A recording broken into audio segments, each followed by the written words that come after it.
Hello, this is Ben119 and welcome back to a new series. In this series, I'm going to be completing Pikmin 1 in 9 days. So this is going to be a 9-part series, and this is the first episode, which is going to be Day 1. So, I'm playing on the Wii version of Pikmin. I do have the GameCube version as well.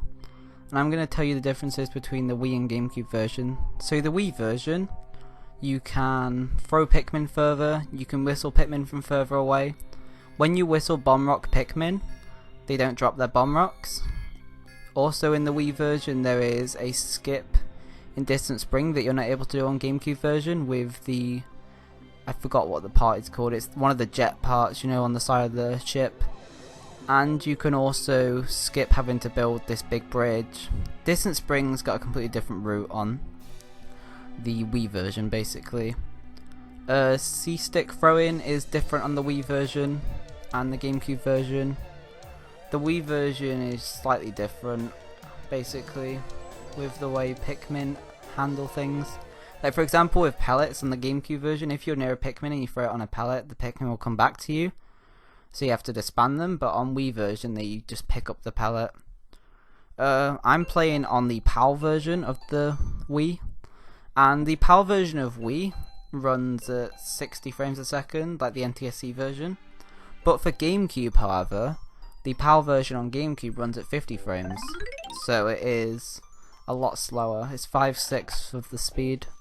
So I'm playing on Wii for that reason, even though I prefer GameCube. So I'm going to be telling you about my experience with Pikmin. So Pikmin is one of my favourite games of all time. Like, I've made a all fruits tutorial for Pikmin 3. That's how much I like it. This is not a tutorial, this is more of a let's play kind of thing. And talking about the game. There is a really good 9-day tutorial by PiePusher11. Some people may think it's a bit outdated, but I found it fine. It's good if you want to beat the game in 9 days, and he explains everything very well, and it really helped me get into 9-day. And I actually rewatched some of his parts when I was relearning Pikmin, like a few days ago, to make this series. So there is a few different speedrun categories for this game.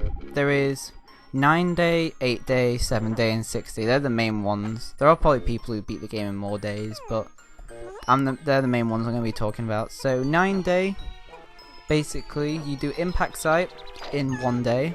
Well, you do Impact Site in 2 days because you have to revisit. Now Impact Site is done in 2 days in every category because you have to revisit at least once. Final Trial is done in 1 day as well, because it can be done in 1 day fairly easily, with like half the time left. So obviously you do that, so that's 3 days already. So the 9-day run does Forest of Hope in 2 days, Forest Navel in 2 days, and Distant Spring in 2 days. So that brings it up to 9. The 8-day run does Forest of Hope in 2, Forest Navel in 2, and Distant Spring in 1. 7-day does Forest of Hope in 2, Forest Navel in 1, and Distant Spring in 1. And 6-day does all of them in 1, apart from Impact Site, which is impossible because you have to revisit. So obviously the difficulty between them is massive. Even though it's only 1 day of difference, you may think, oh, it's not that hard.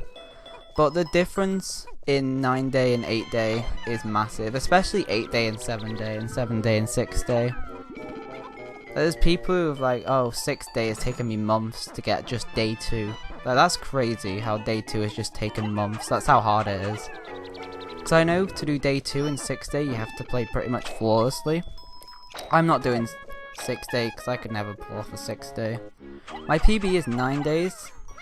I've been doing 8-day attempts as well. I was actually going to make this series an 8-day run, but I'm not comfortable with it because I can't do 8-day. So I'm thinking of just doing a 9-day.